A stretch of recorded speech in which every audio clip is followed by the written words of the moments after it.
Hey guys, welcome back to this week's episode of Switch Game Media Podcast. This is episode 23. We are a entertainment podcast that talks about media, movies, TV, video games, and gets into our personal lives a little bit. This week we don't have a guest host, but with me as always is my beautiful co-host Connor DeRose. I like that we always say beautiful. It's really nice. It's sweet. It is. Yeah, we don't have a guest this week because everybody is unavailable. It's just a busy week. We tried a bunch of different people. Everybody was super busy. But we're here and we're gonna ride this thing out. We're gonna have a good time. Do you want me to start with my story from today? Yeah, I don't know what this is. Okay, so it's a story. I think it's a little bit about everything. It's being healthy, it's COVID related, and it's just like general fat guy problems related. So and this happened like 30 minutes before we started recording, but I basically what happened was I was gonna walk to GameStop to pick something up because it's pretty close to my house. It's like maybe almost a mile away, maybe a little bit less. So I was like, all right, I'll just walk that. And I've been trying to like do more stuff like that every day, just like going on walks or exercising a little bit. And but since I've been doing it, my leg or like my ankle on one of my knee or my legs has been really messing up for whatever reason. Like it's like sore and it gets kind of stiff. And I think that's just like, going from nothing to walking around and doing things. You'll grow into it. It was hurting really bad like the past couple of days. So I'm walking to GameStop and I have my mask out and literally I'm at the door to GameStop and I put on my mask and it just breaks. It just like the thing like flies off. The little whatever strap flies off. Yeah. And the guy inside sees me literally like rip the mask in half because I was so mad. Was it like one of those like blue ones that look kind of flimsy? Yeah, it was like the kind of surgical mask, but it was like one I could find. And now I know why. But I was just like, I stared at it and I was like, I can't go in now. Like they won't let me in, and I'm not gonna go in just based on all the science. So I was like, fuck it, and I just walked home. And what's that? I literally got in my car and then I drove back. I was like, I'm not going to get a mask and then walking back again. Well, at the least you did do the walk, and I think it's fair to drive back. Yeah, that's what I said. I was like, I got the exercise. Like I did the whatever, like almost 2 miles or whatever it is. So I was like, that's probably enough for today. And then I was like, I don't really want to like walk all the way back just to pick up this game. And then, because my ankle was really hurting. If anyone like has any medical knowledge and can tell me what that is, besides like I'm fat, like I'm overweight and I'm walking now, I'd love to know. Yeah, seeking medical advice from the internet. It's great. It's always helpful. WebMD is always right. Yeah, you've got cancer. It's probably ankle cancer, I think it might be. When I was in high school, I think it's just. Oh, what? I was gonna say, I think it's just that stiffness, No, I think you're right. Like, I think it's just being like relatively inactive and then going to walking or running or like doing shit like that every day can mess it up. Which is exactly what happened in high school when I, believe it or not, ran track, which was the stupidest idea ever. But I got a compound fracture or like a hairline fracture, not compound, sorry. But that's just walking gave you a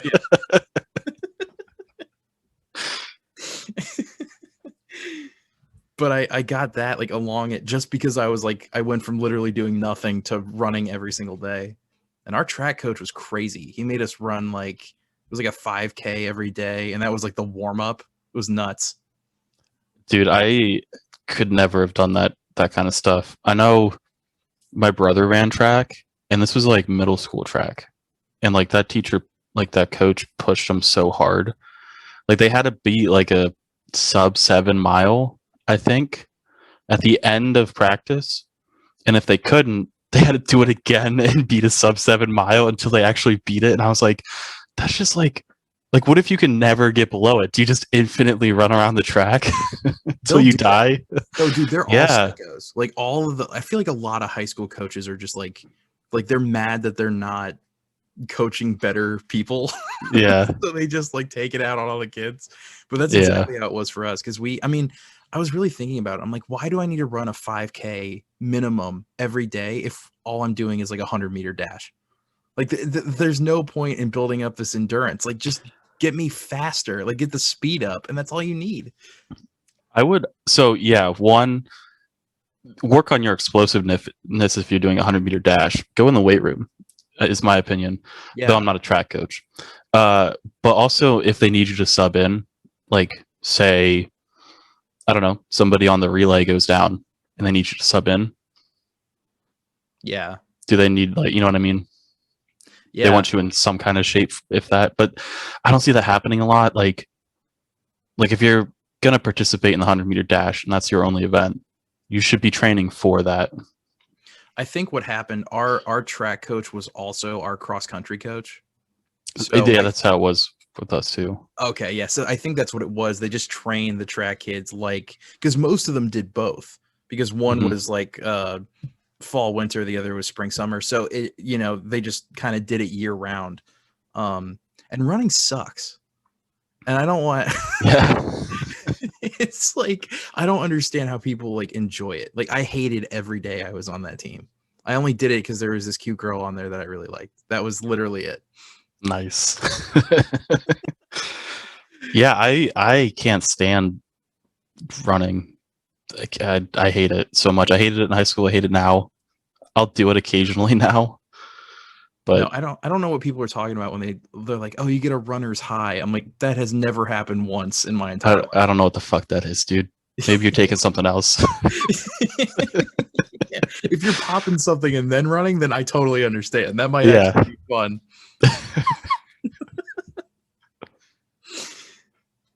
Oh my god. Yeah, it was just reminded me today of my own, me getting old and my own mortality. I'm like, God, shit just hurts now. Like I'm not even like I wasn't even really running. I was literally just walking at like kind of a brisk pace and my ankle Mhm. feels like it's gonna fall off.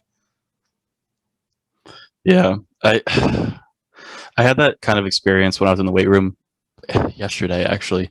I had taken like a week and a half off because we weren't like 100% sure if I was exposed to COVID or not. So we were like quarantining and I wasn't going to the gym. Um, which I have a private gym anyways, but it's used by another person. So I was being safe. Ooh.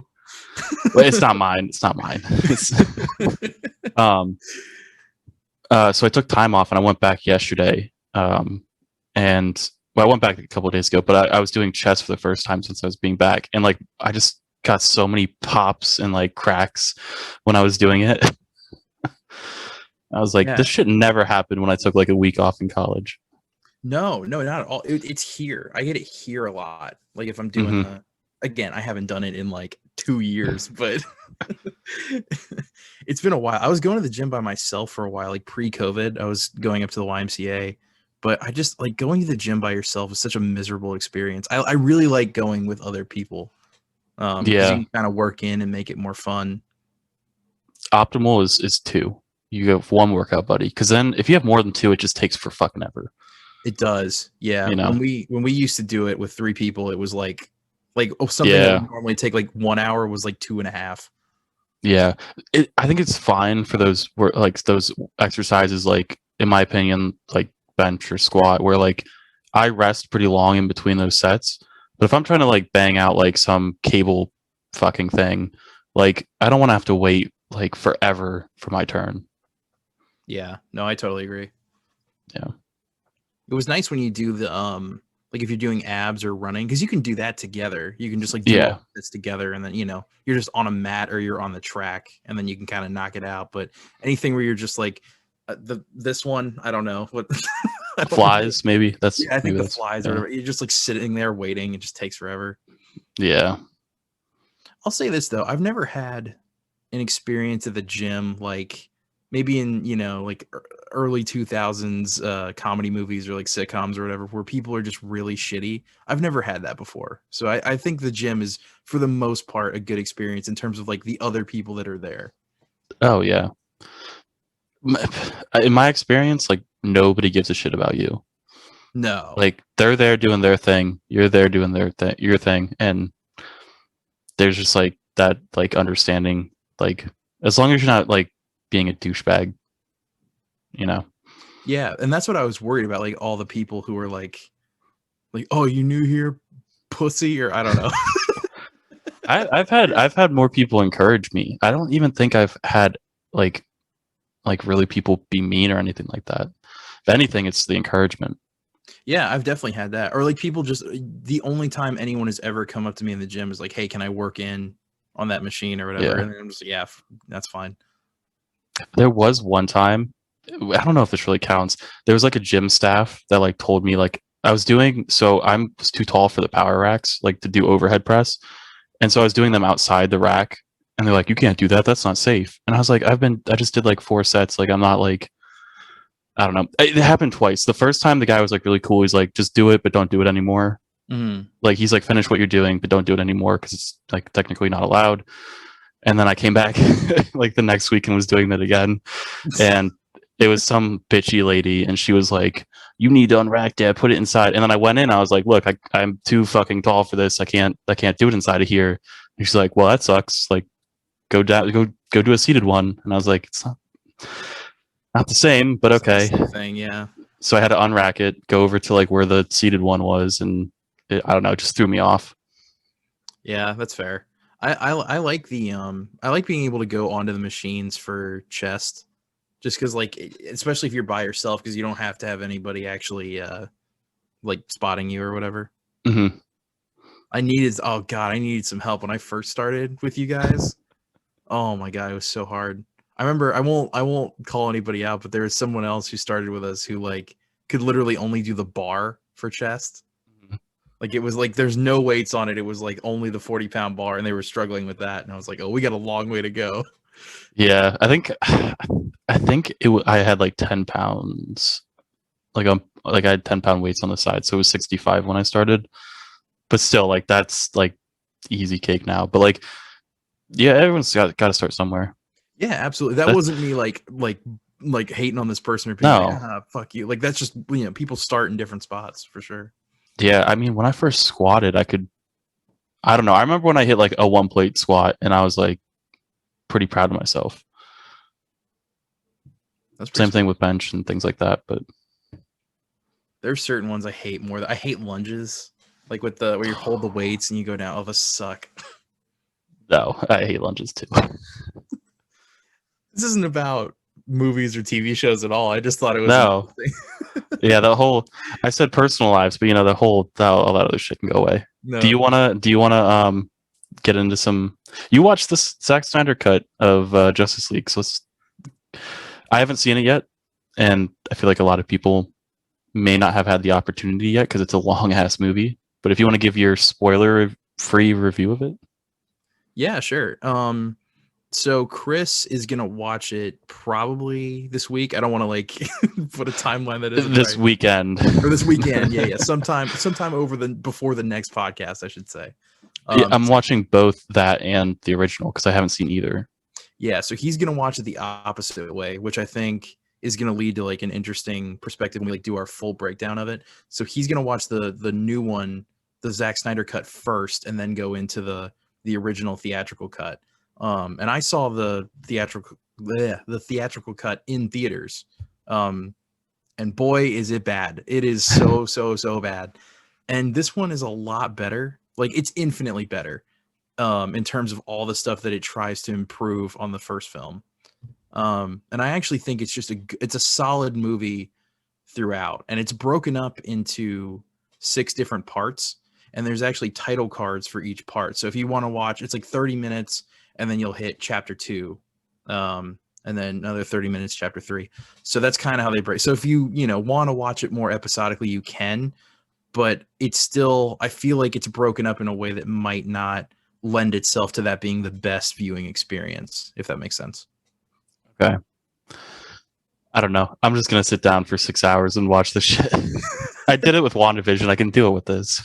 Yeah, that's how I did. I literally just sat down and watched the whole 4-hour thing. There are a couple things that I think this it creates new problems, and it didn't need to. Um, First of all, one of my biggest issues with this movie, and I haven't seen it talked about a lot from other reviewers, because I like to, watch other YouTube reviewers just to see kind of what everybody else is thinking. But one thing they didn't bring up is the aspect ratio, which I fucking hate, and it bothered me the entire time I was watching it. You did send me that, and that's totally not spoiler, at all. And it's 4:3, right? It's in 4:3, so basically what that means is it's instead of fitting to your widescreen TV, which is 16:9, it's a 4:3 aspect ratio, which means it's a box. So it looks like it would play best on like a CRT, like an old 2000s like tube television. And Yeah. it's especially annoying because the reason they did it, at the beginning of the movie, there's a little disclaimer, and it says the movie is in 4:3 because of Zack Snyder's creative vision. Like, this is how he wanted the movie to be seen. And the problem is that the reason it's in 4:3 is because that's what IMAX shoots raw.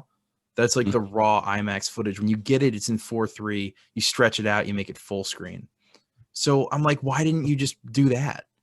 If you shot most of this in IMAX, just do like the Nolan thing and put it in full screen. Like, I don't love when his films change aspect ratios, but I fucking hated the 4:3 so much more. Yeah. Maybe the 4:3 like was his vision for it. Like he wanted it to be viewed in 4:3.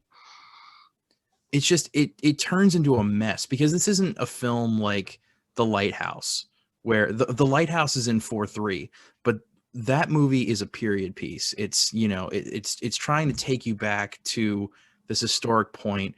It's not filled with action. It's just two guys in a lighthouse talking to each other. So having it be in that aspect ratio is not distracting at all. In fact, it enhances the film, I think. The Okay. problem is that the Justice League movie is just muscly dudes shooting lasers at each other. And when it's in a tiny, like, letterboxed format, it just turns into a mess at certain points. Like, it's really hard to tell what's going on. Hmm. And it just didn't need to happen. Like, that's the one thing that they really fucked up between these two cuts. Like, I absolutely hated it. So it was him not understanding like how much room he had to work with when filming. I think it really is his vision for this movie. I just this movie is very Zack Snyder, and that's not always a good thing. Because they literally, I don't even think he got paid for this movie. I think it was more just like he already got paid for the original Justice League, which Joss Whedon came in, reshot a bunch of scenes, and then they stitched it together.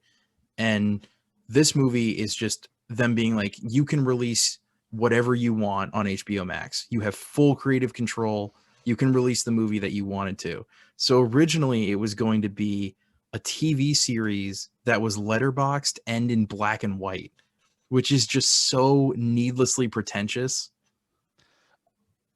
Yeah. That's a good way to explain it.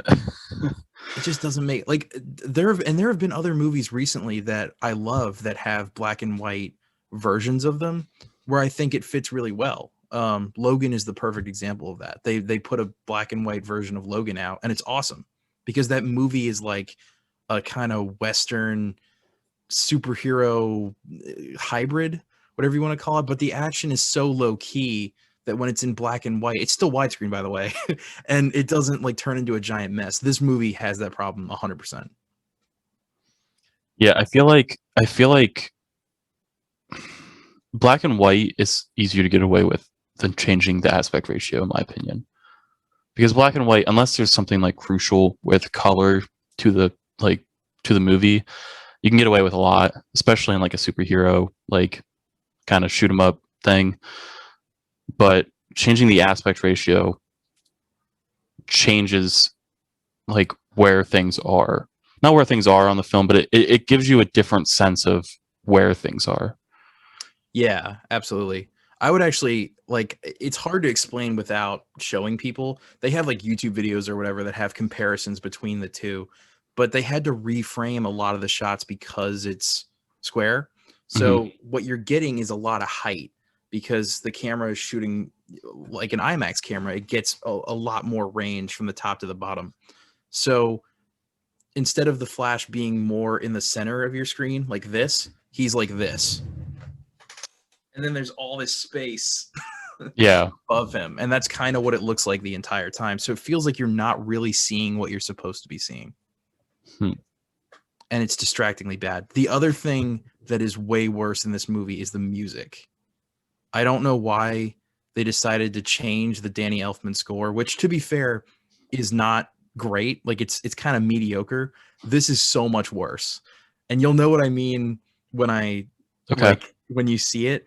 But every time, there's so many times a character comes into frame or like something is happening, and it's just these women going like, oh hey, and that's like 2 hours. Oh my god. So even the scenes that are the same, he changed it? Yeah, the music is totally different, and it's like it's basically that weird Gregorian, like female Gregorian chant music, and then this like kind of hard rock, like down, down, down, down, down, and it's just not good. Okay. What did you like about it? Oh man, I could say everything and knock off for lunch, but I mean, compared to the first one, at least.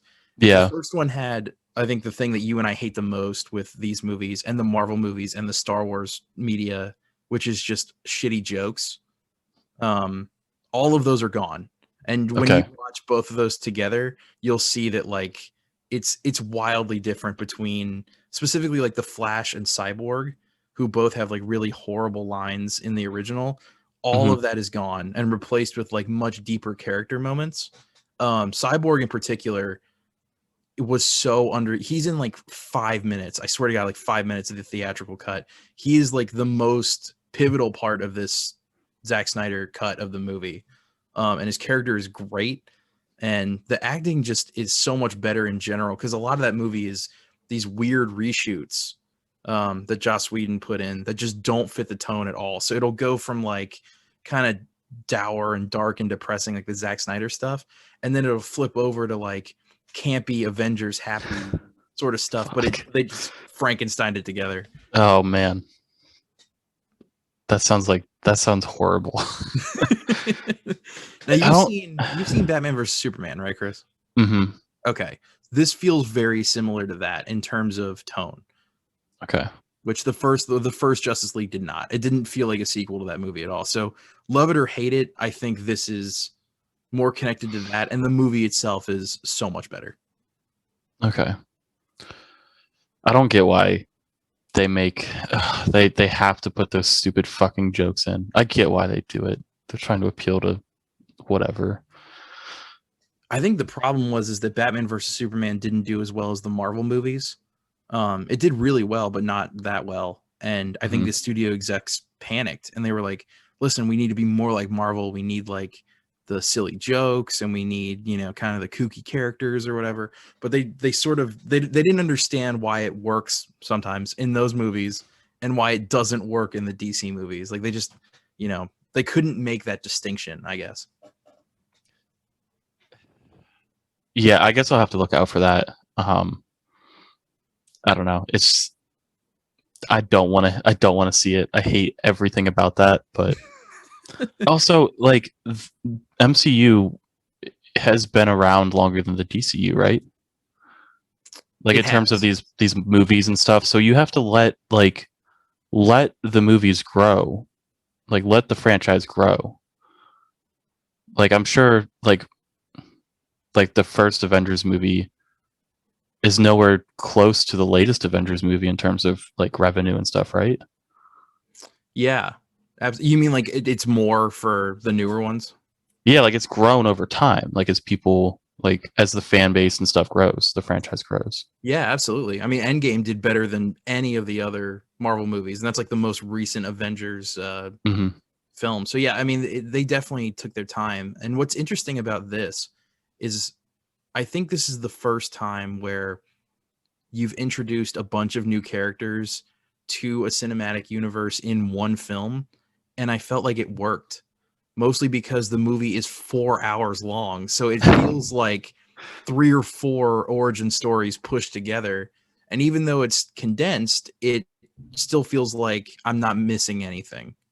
Like I understand everything about these characters, and now moving forward, if they were to do solo movies, it wouldn't feel so rushed to me. Do you hope that they do that? Make those solo movies, like for Cyborg? Now, yes, but only if it's in the continuity of the Zack Snyder cut. I don't care about it if it's going to continue from the Joss Whedon one. Like I don't care, but It doesn't sound like that would be the case though, because Warner Brothers produced the theatrical one. And that's probably what they'll base any future films off of.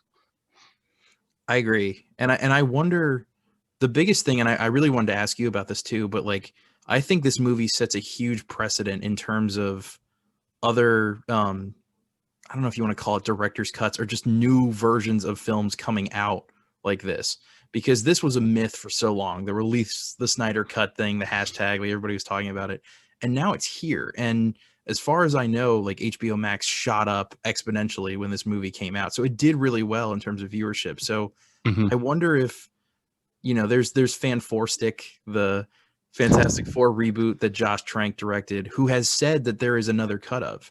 He's like, there's a studio cut that came out, and then there's my cut, which is way better. And I wonder if this Zack Snyder's cut opens the floodgates for all of these other movies to have like 3 or 4 hour director's cut versions. Like, do you think that could be a possibility? I hope so. I feel like sometimes the studio can get in the way of a movie, and when you have like exactly what the director wanted, for better or worse, it's a different movie with a different tone, like you said, different character development, different everything. So it's a totally different movie, and it can be better or worse. But I feel like that'd be kind of cool. I think studios have to like get on board with that, though, right? Yeah, it's that, and I know there's a bunch of like legal red tape they have to go through for like if a studio owns and they just refuse to budge on, because no director, unless you are totally independent, no one really owns their film Mm-hmm. anymore. It belongs to them, so you can't, just go out and be like, oh well, here's my version of it. Here you go. Here it is for free or whatever. There's all these legal ramifications. So Zack Snyder actually talked about something interesting too, where there was discussion of making his version of Justice League into a TV show, like literally just breaking it up and making it episodic. But even doing that had legal ramifications. Like the process of turning it from a movie into a TV show apparently was a nightmare. So he was like, fuck it, I'll just put title cards in and I'll make it one thing. That's interesting. I hmm. I don't really have a response for that, but I guess if that's his vision, then that's what he wanted. Then, and you said it's better in your opinion. I guess we're better off for it. I don't know. I guess I'll have to make that opinion when I watch the movie. Yeah, I think you would be hard pressed to make the argument that this movie is worse than the 2017 one, just objectively, like as a film, the Mm-hmm. way the narrative structure is. I mean, it's so much better. Like, it really is night and day. Um, Also, the original one had the worst color grading I've ever seen in a film, because what they did was they just upped the saturation because they wanted to make it look more bright and cheery for the Mm-hmm. Joss Whedon scenes. So it looks like a cartoon nightmare. Like all the colors are like way too bright. And I think you in particular, going from one to the other, it'll be super jarring. I'm curious to see if you like pick up on that when you go between the two different cuts. Okay. There's other shit too. Like Ben Affleck got super fat for the reshoots because he had like a bunch of stuff going on in his personal life, which is fine. I'm not like dogging on him, but in between, not even scenes, but like different shots, you can see Ben Affleck change from like kind of chiseled Batman to like chubby, fat, I'm stuffed in this suit Batman. Oh, that was okay. That was Christian Bale. I was trying to think who did Vice, and I was Yeah. like, that makes sense if he was getting chunky. But that was Christian Bale. Christian Bale has changed so much for like every single role he's done. He didn't he say he was going to stop doing that because he's like, this is like so like taxing. It has to be. I mean, going from like 90 pounds to like for that one film, I can't remember what it was, and then going to like 300 for Vice. I mean, it's The got to be. Machinist. The Machinist was the That's what one it that is. way he's like oh just rail thin. I don't even, he probably just ate like 200 calories a day or something. I think it was probably even more intense than that to get that small. Yeah. You have to have that kind of frame too. Like not everybody could do something like that. So he's like a pretty skinny guy overall, so he was able to kind of do that. But I mean, in Batman, he's a beefy dude. Like he got in really good shape for those movies. Yeah, yeah. He is dedicated for sure. I always think of the Tobey Maguire thing in the first 3 Spider-Man movies because he was really in shape for Spider-Man 1 and most of Spider-Man 2, but in Spider-Man 3 he's like really fat. Not super fat, but he's like he kind of just let himself go. And I don't blame him. Like trying to do that for like 10 years for these movies has got to be just fucking exhausting. 5 years, but still, I mean, Yeah. Well, Chris Evans been doing it, though I think he just pins and calls it a day. he just roids up and he's good to go. No, but what did Ben Affleck have going on in his personal life? He was going through a divorce, and then he came out as having like a bunch of alcohol problems. Yeah.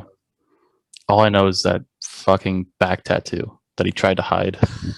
Oh, that's right. Yeah, I forgot about that. Ugh. I always feel bad for those pictures because it's like, look at this fat piece of shit. And they like take a picture of a celebrity on the beach or something. They're just I think that was more of like the tattoo just being like really weird and like him trying to like say, "Oh, I don't have that tattoo." Oh yeah, true. But I've seen that too. Like the speaking of this movie, like Jason Momoa pictures, people are like, "What? He's not even jacked anymore." I'm like, he's not filming. Why would he be? Like, yeah, and oh my god, for him to maintain that physique that's in that movie, he is impossible. I'm pretty sure it was him who they had to film around his like workout schedule so that when he's on camera and they're filming, he is literally at the top like of like his peak like physique, and then like the next day he's not like he still looks good obviously, but he's not like ready to film physique because it's so like the standard is just so high. Who was it? It was I think like the most jacked person I think I've ever seen on film was Zac Efron in Baywatch, like the new one.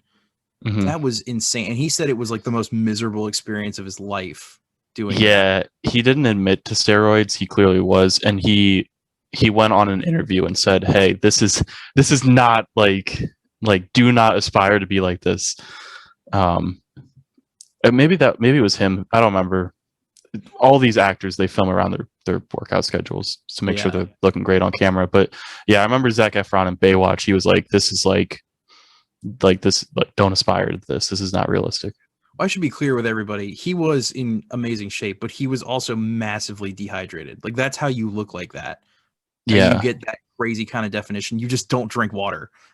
And like eventually that's what, but it's so horrible for you.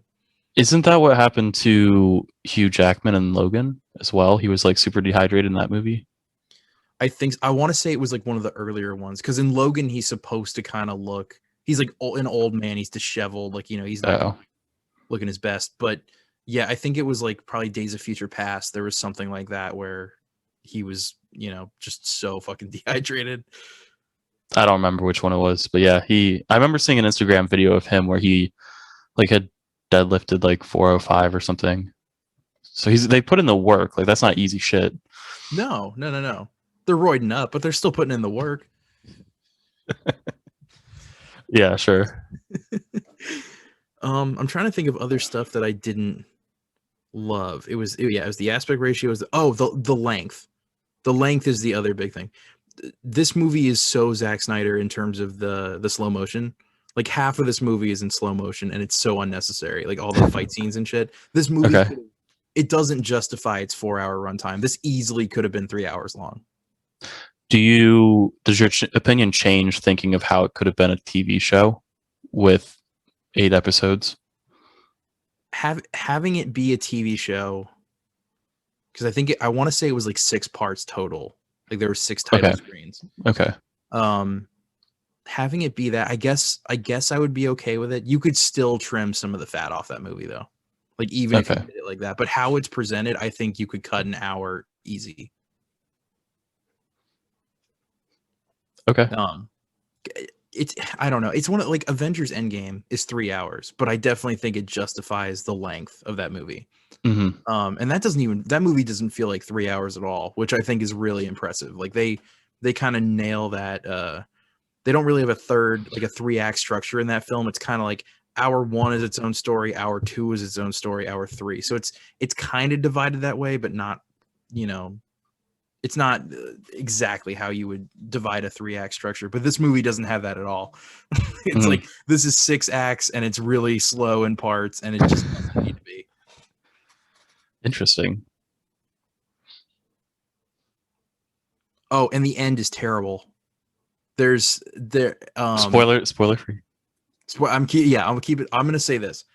They added stuff to the end of the movie. There is a new scene at the end of the movie. There's 2 new scenes actually, and that's not spoiler. That's just after there's post credits. There's 2 of them, so stick around if you want to see everything. But there are 2 post credit scenes, and they are both really bad. The idea for the first one is good. The execution is bad, and I think it's kind of the same for the second one too. If the movie Okay. ends when it's supposed to end, it's really good, and then it's a shit show immediately after Ah, that. okay. And are those post-credit scenes in the original movie? They are not. These are Okay. brand new shot for this version. I think it's one of the only reshoots they actually did. It's Okay. just so like it's so tacked on. And I'm trying to remain spoiler free. Because I think people kind of know that there was somebody in here who was new that they were like trying to add or whatever. I won't really say anything else, but yeah, I didn't think it was very good. Okay. Do you recommend the movie though? Yes, with a big asterisk. I think you need to like this universe and know enough about this universe to really enjoy yourself. This Okay. especially this cut of it is not user friendly or viewer friendly, whatever you want to call it, but it expects that you know a lot. It expects that you've seen Man of Steel and Batman versus Superman at least a couple times, or you at least remember those movies. And I still think you'll enjoy it even if you don't, but it's like it's really tailored to like the hardcore DC fans. I like when they do that sometimes though. Like they don't cater to the like general audience. Yeah, me too. Because that's what Batman versus Superman did. That movie is all like they got those weird injustice-y kind of subplots going on, and like I think it confused a lot of people. And that movie's not perfect, but I'm like one of the defenders of that film. I think it's really good.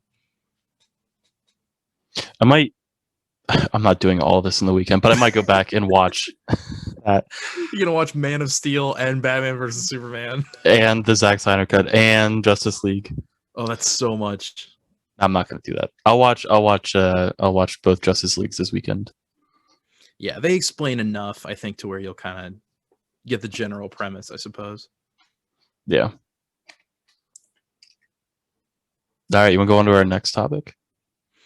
Yeah, sure. You said you had something else that you wanted to bring up too, right? You had the didn't you have a story or something that you wanted to? Oh yeah. We'll get into that now. I'll tell the story.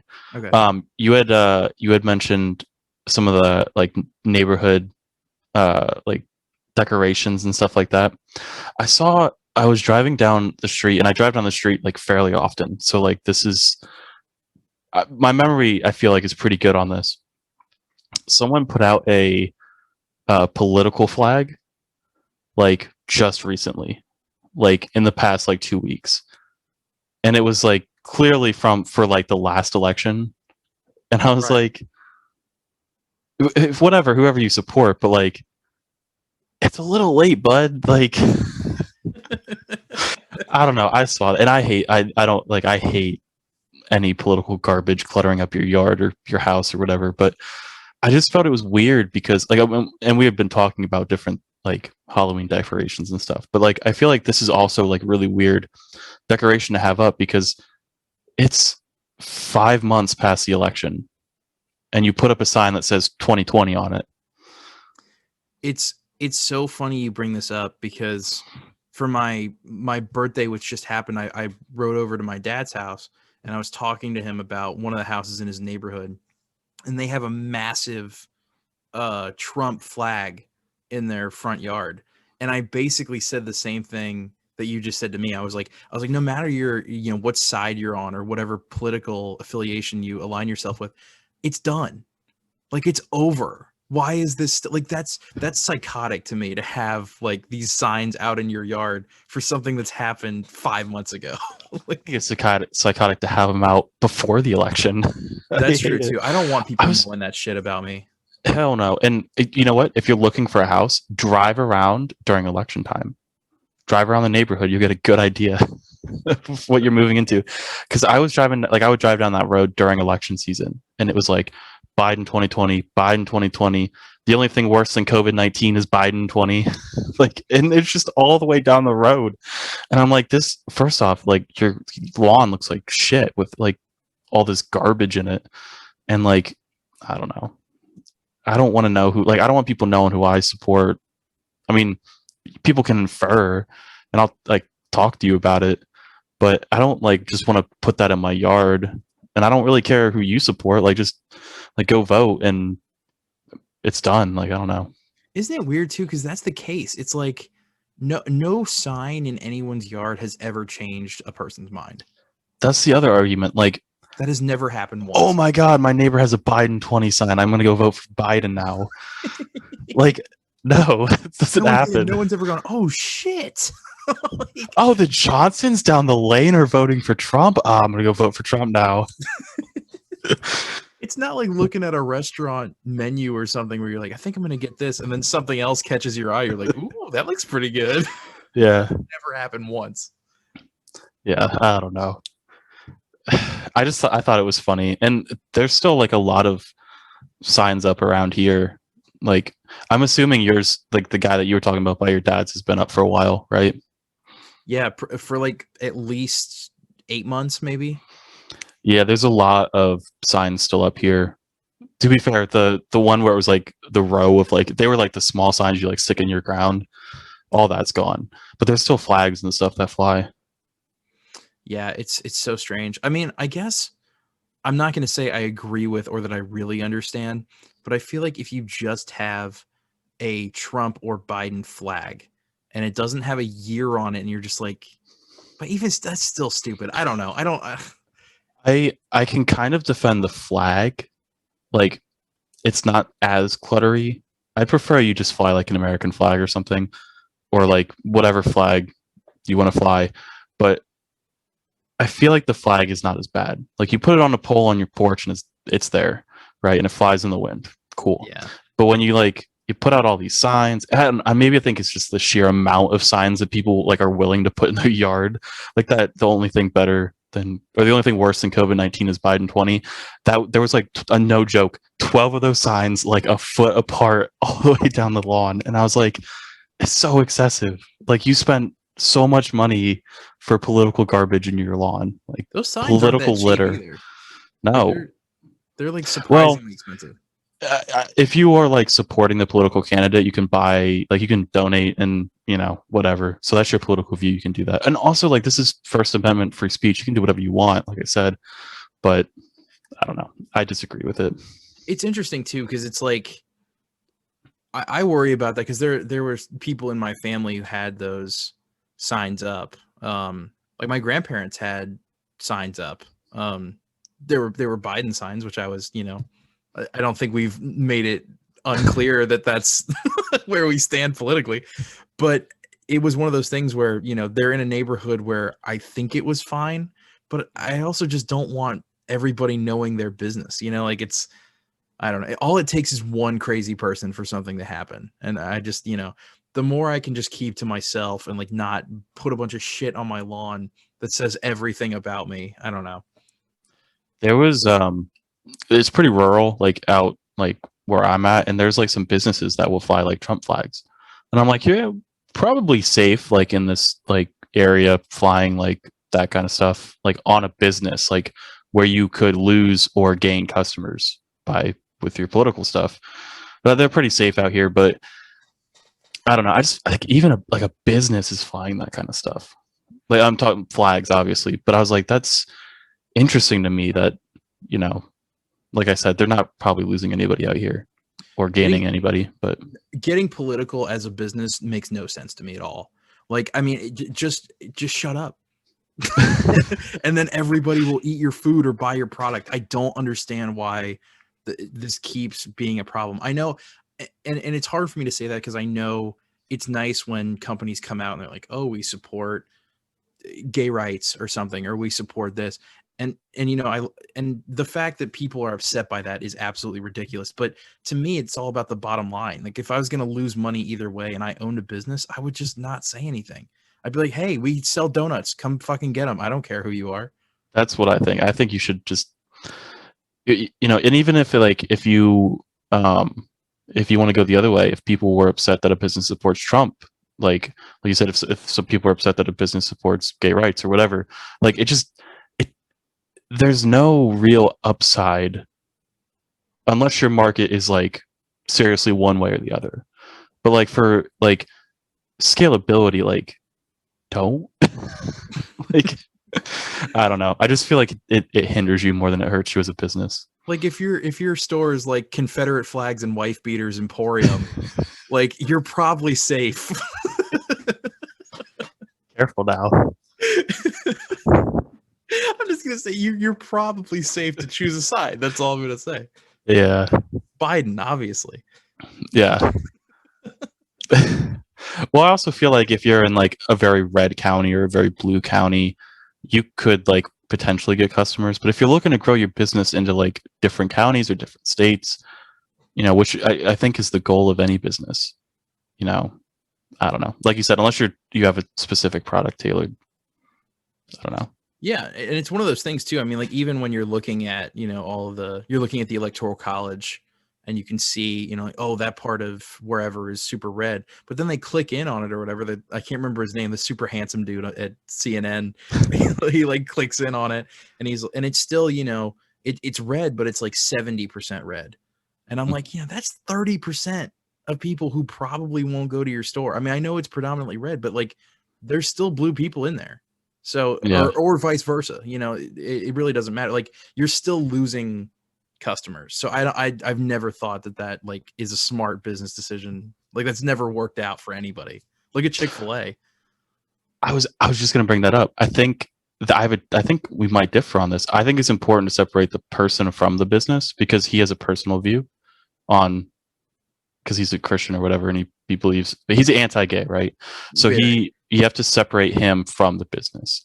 Like I don't think he purports that through his business. Like I'm sure there's gay people who work at Chick-fil-A. Now I don't know what their experience is, but I actually did know someone who was gay who worked at Chick-fil-A who said that mhm. the experience was fine because it Yeah, wasn't, you know, clearly that the CEO of Chick-fil-A isn't coming into like that one Chick-fil-A that's off the highway or whatever. Like he doesn't give a fuck. yeah, yeah, and So that's where separating the person and the business, and that's anecdotal, but I would say for the majority of it, it's a very large, and they're franchised, I believe, so it's varies from location to location. So I would you got to separate the person from the business. I mean, obviously, if you don't want to support that CEO, then you don't have to go do his business. But it's interesting because there was a time I think that was when I was in high school when that first came out that he was donating to all these anti-LGBTQ communities. Um, and for a while, it felt like nobody was eating Chick-fil-A. Like I remember that being a huge thing. Like I didn't go, and I know my parents didn't go, and like basically. I was in a Catholic school and nobody went. Like it was still like one of those things. People were still like, Jesus Christ, like this is a lot to, you know, like the shit that he was saying was so outlandish and horrible. But I really think it's kind of done a 180. Like, I mean, I don't love that guy or his, but I still go to Chick-fil-A now. Like, well, at the time, I don't think there was a Chick-fil-A around me, so I didn't really know. But and I don't really eat Chick-fil-A much anymore. But I don't when I look at a business, I don't really look at it that way. But if like, and I don't care like if they support Trump or Biden or whatever. Like if I need something, I need something. But that not everybody thinks that way. And if you come out and you say this one view that I have, can totally change your image. It makes me think. I mean, I know, I go there, but there is a part of me that's like, all right, even if a penny of what of my $8 or whatever that I spent there goes to this, like that's horrible. Like I don't want any of my money going to these causes. How do you spend only $8 at Chick-fil-A? That's true. It's expensive as shit. But no, I get what you mean. Like, because it all trickles up, and part of that could go to the CEO, who then spends it on this. And if you want to view the money flow like that, then you totally can justify yourself not going to Chick-fil-A or not going to a business because of their political view. And like same thing, like if a business comes out and says we support LGBTQ communities and you don't agree with that, then you can justify yourself not going there based on your own views. Yeah, absolutely. And I think that's probably, that's a safe thing to say here. If you think being gay is wrong, then please don't watch our shit. I don't like. Yeah, I'll say that as well. Although we've had members of like we've had a pretty diverse guest. Like we really have. We've had women, men, all different sexualities, everything. So it's races. I mean, we've really we've done it all. Yeah. So I think at this point, if you're still watching, you might be really upset with us. I don't know why you're watching. Yeah, no, that's ridiculous. Not liking someone because their sexuality is dumb, and you're dumb for thinking that. I was trying to ride the fence a little bit, not but whatever. Fuck it. Oh man, what time are we at right now? How much more? We have like 8 minutes until we hit an hour. Okay. Do you want to talk about Jeopardy real quick, because that's nonsense, and then go into recommendations? yeah, I do. I just found this out before the show that so they've been having like some guest hosts do Jeopardy since Alex Trebek passed away and couldn't. I don't know why I was going to say that. Get you the show because he passed away. So they took a hiatus, and then they've had some guest hosts. So they had Ken Jennings come on, who is the longest streak champion, I believe, in Jeopardy. Yeah, he's a crazy Jeopardy player. He's been on several times. I think he was on the Watson episode. So he did it. He guest host. A lot of people wanted him to be the actual host going forward, and some people didn't. But it is what it is. Very good, very respected Jeopardy player. And then they had Katie Couric host for 2 weeks, which is, in my opinion, a pretty big step down. And then now it's Dr. Oz who's hosting, which makes absolutely no sense because he's not even a respected like academic or doctor. Like I don't get it. It feels like they're just like, hey, were you famous in the mid 2000s and now you're washed up? Like, come on, Jeopardy. Yeah, that's exactly what it feels like. Who is your dream host? Because I have Alex Trebek. Alex Trebek. I think he did such an amazing job. It's hard to think of who can replace that. Can I give you mine? Yeah. Because I think this would be amazing. Guy Fieri. Connor. I really want Connor. Have you ever been in a Guy Fieri restaurant? No, but I might have to change that when I come down soon. Yeah. Because we have one here. We have actually like 3 here. Yeah. Well, I know I was down there like a couple years ago and he was putting one in. Yeah, he was putting one in the like kind of the mall area. And oh man, his restaurants are amazing because all they are is just flame decals everywhere. Like exactly what you see on his shirt is basically what's wallpapered on every section of his restaurant. So I want Jeopardy to look like that. Like I want the booths that they're sitting in or standing at, like and they're writing their answers. I want those to be like old cars that they have to sit in. And I want flame decals. And then I want like a flame graphic to appear when someone answers the question. Yeah. It says welcome to Flavor Town over the like they have Johnny in the back saying it. It would be such a radical difference from like the chilled out Alex Trebek version that I would love it so much. Do you have a serious? Do you have a serious actual host going Yes, forward? Guy Fieri. Okay.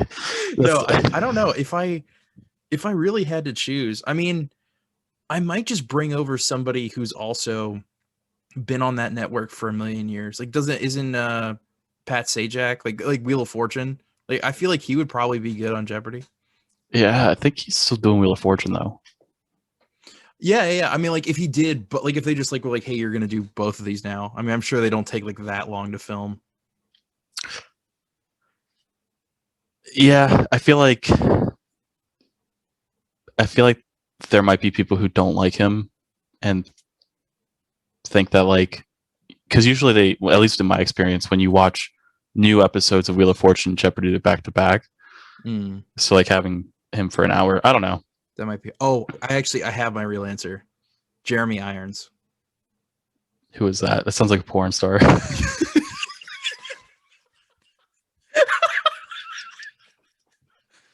I'm gonna look him up to make sure I didn't make a big mistake. Oh my god. Oh boy.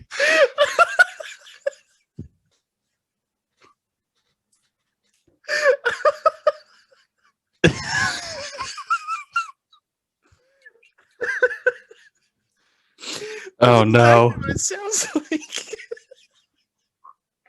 Oh my god.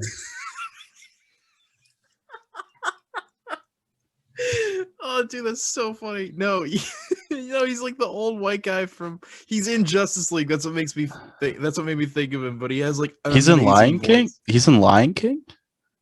Yeah, he plays Scar.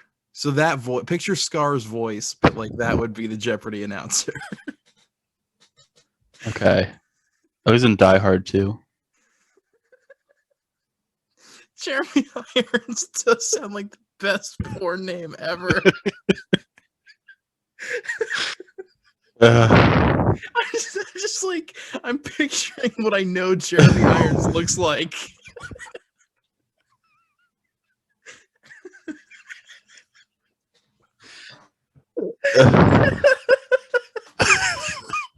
We need to wrap this up. Oh my god. I'm gonna cut this part right here. I'm gonna cut.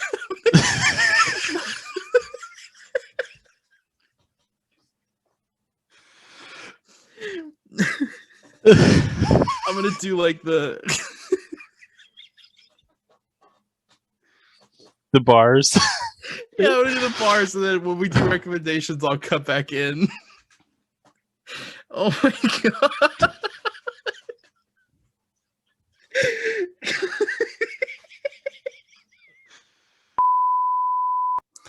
Okay, so we had to take a break. I don't even remember where we left off, but we'll get into recommendations. Yeah. Oh my god. No, I just told you to. I was like, I'm so glad we talked about that. That was the hardest I've laughed on this show. 100%. Oh my god. All right. What do you recommend this week? I recommend the spicy jalapeno chicken bacon sandwich from Wendy's.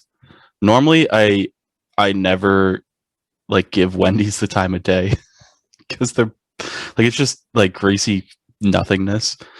And that's so true. Okay, so I got the chicken sandwich. I also got a Dave's double. I opened it and it was like glistening with grease, and that's how it always is.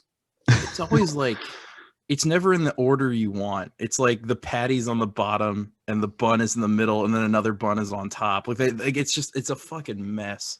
Yeah, I don't know. And they have the worst fries out of any restaurant, in my opinion. I love that this recommendation just turned into shitting on Wendy's. No, but let me get to the good stuff. The I don't know, it's their new jalapeno chicken sandwich. It's really good. It's not super spicy, but it's got jalapenos on it. It's pretty good though. I definitely recommend it. Is that the ad where they were like shitting on McDonald's? Like I haven't seen the ad. I've seen a bunch of them on YouTube. It's got like actual jalapeno slices in it, right? Mm-hmm. Okay, I think that's the one that I saw. Yeah, I went there. I think it's the number 12, and it said like new on it, and I was like, oh, I'll try that. Okay, cool. I might have to get that then. I'm actually hungry right now. I really want food. My head hurts from laughing. Like I have like such a bad headache. Oh man. My recommendation this week is Jeremy Irons. Esteemed actor Jeremy Irons.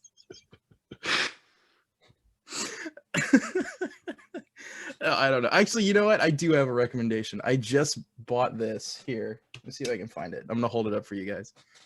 I just bought this at a video game store, like a retro video game store. I don't even know if you can see that. Probably not. It's Spy Kids 3D Game Over for the Game Boy Advance, which was $3 and is a terrible game. But I think this might be the most obscure recommendation we've had. No one has ever played this game but me, but I loved it when I was a kid. So I saw it in like, it wasn't even on the shelf. It was in like a bin underneath the table. Like, almost like they were hiding it. $3 is really good though. It's a good deal, dude. I almost feel like it was going to give me a curse or something. Like they wanted to get rid of it. Let me see if I can find one real quick. Spy Kids 3 Game Over. Excuse you, Spy Kids 3D Game Over. 3D came out in 2003. The movie did. Let me see. Game Boy. I saw that garbage in theaters. Oh, you can get it on Amazon for $23, dude. You got a deal, dude. That's a steal. Oh my god, I'm so glad I would have been happy even if like you could find it for $1 somewhere else. Like it's still just amazing. But yeah, no, $3 is super cheap. I think this is.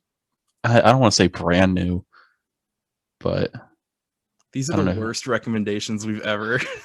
It's fine. So that's it. Yeah, if you have a Game Boy Advance in the year 2021 and you want to play some hot trash, I highly recommend it. Dude, I used to have this Ed, Edd and Eddy game on the Game Boy. I used to love that thing. Dude, there are so many games like the weird 2D platformers that like hold a special place in my heart. Yeah, yeah. All the movie and TV tie-in games that are just so bad, but I used to love them. Monsters Inc. I broke a Game Boy over Monsters Inc. Did you really? Yeah, I don't know. I couldn't get like this button combo. I didn't know how to do it, and it was a Game Boy SP, and yeah, I broke it on accident. Oh, not on accident. I threw it. I couldn't beat Lord Farquaad in the GBA Shrek game because he did this move where like you try to jump over him and he hit you with the sword and then he'd go up and like stab your butt, and you couldn't get him. Oh, which one was Puss in Boots in? Was that Shrek 2? Shrek 2, yeah. We had that game, and there was some level with him where he like, I don't know. I remember him being like a really hard level for some reason. Do you know that Lord Farquaad is named that because he looks like a producer at DreamWorks that the director didn't like? So he named him like Lord Fuckwad. And he like, made him like him. Like 4 foot tall. Yeah, but he's got like the same, like it's literally that guy, and he named him Farquaad on purpose. Did he not catch on? I don't know. I'm not sure. I think probably now because the news articles like wrote about it and stuff. He's like, holy, wait, what? Oh my! All right, this is my favorite episode. Well, this is the end of it now. Thank you guys for watching. Give us a like, give us a comment on what you like the best, who your host of Jeopardy going forward would be. Don't leave a bunch of porn star names in the comment though, or do. I don't know. I don't care. It's your life. If you have a porn star that you really want to host Jeopardy, let us know. Yeah. But yeah, thank you guys for watching, and we'll see you next week. Bye, guys.